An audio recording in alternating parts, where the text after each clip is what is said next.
ओम श्री परमात्मने नमः।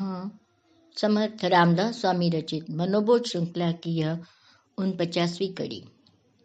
मेरे इन श्लोकों को आप लाइक, शेयर और सब्सक्राइब करके समर्थ रामदास स्वामी के इन मार्गदर्शक विचारों को महाराष्ट्र के बाहर भी प्रचारित करने में मेरी अवश्य मदद कर रहे हैं, ये मेरा पूरा विश्वास है। मूल हिंदी श्लोक।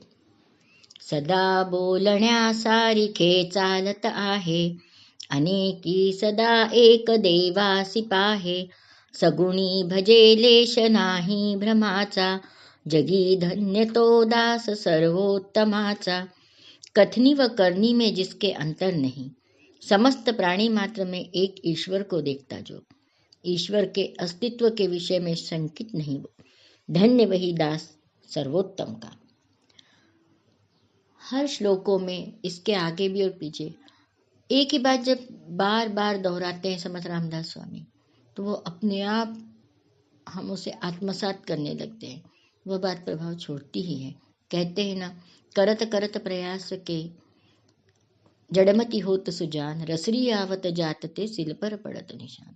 बार बार पत्थर पर रस्सी जब घिसती है तो उस पर भी जब निशान पड़ सकते हैं, तो बार बार एक ही बात कहने पर वह हम पर असर करेगी ही।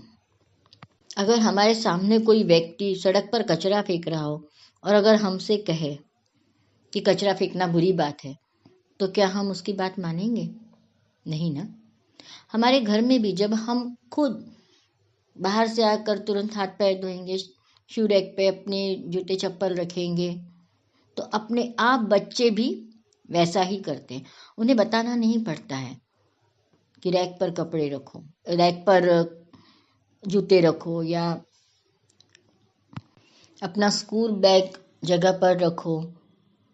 ऐसा कुछ बताना नहीं पड़ता। अगर वो देखते हैं कि अपने पिताजी आ रहे हैं, ऑफिस से आने के बाद अपना ऑफिस का बैग तुरंत अपनी जगह पे रख रहे हैं, या माँ कहीं से आ रही है, कुछ सब्जियाँ खरीद के आ रही है, तो वो बराबर थैली उस जगह पे रख रही है, खाली करने के बाद सब्जियाँ जगह पर रख रही है, तो अपने आप बच्चे भी वह व्यवहार करने लगते हैं। उन्हें कुछ अलग से सिखाना नहीं पड़ता।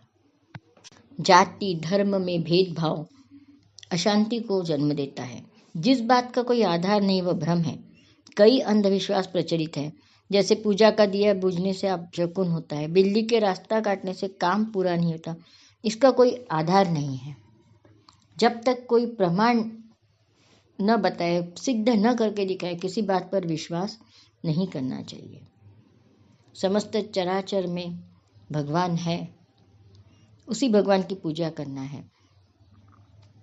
सगुण निर्गुण इस बारे में कोई भेदभाव या कोई वाद विवाद नहीं होना चाहिए। सगुण भक्ति इसलिए करना है क्योंकि हमें कुछ तो भी माध्यम चाहिए। मन बहुत चंचल है, आज एक जगह पे है तो एक दूसरे ही क्षण में आकाश में पहुंच जाएगा। उसे केंद्रित करने के लिए कुछ तो माध्यम चाहिए, इसलिए हम भगवान की मूर्ति बनाते हैं। नहीं तो भगवान तो चराचर में है, हर वस्तु में हम भगवान की कल्पना करके पूजा कर सकते हैं।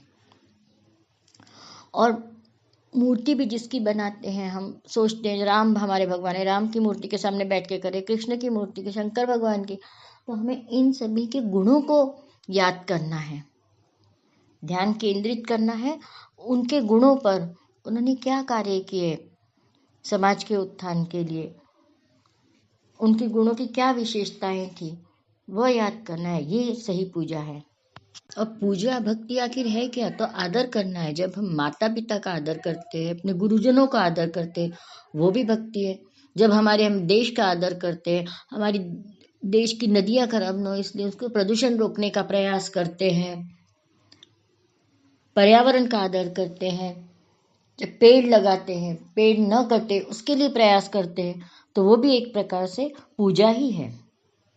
अपनी मातृभाषा का अभिमान रखना है, मातृभाषा में ही पढ़ना है और साहित्य की रचना करना है। ऐसा बोलने वाले जब कई लोग अपने खुद के बच्चों को अंग्रेजी माध्यम के स्कूलों में डालते हैं,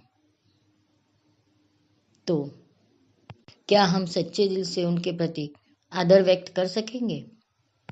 केवल सरकारी स्कूलों में पढ़ाई ठीक नहीं है ऐसा बोल के नहीं होगा, तो हम उसके लिए क्या कर रहे हैं।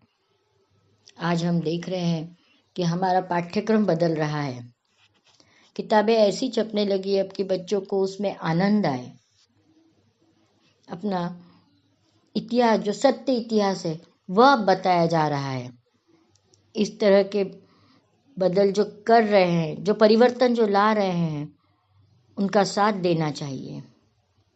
इसलिए हम भी कोशिश करते हैं कि जो अच्छा बदलाव हम अपने आसपास चाहते हैं, उसकी शुरुआत हम अपने खुद से करें। जय जय रघुवीर समर्थ।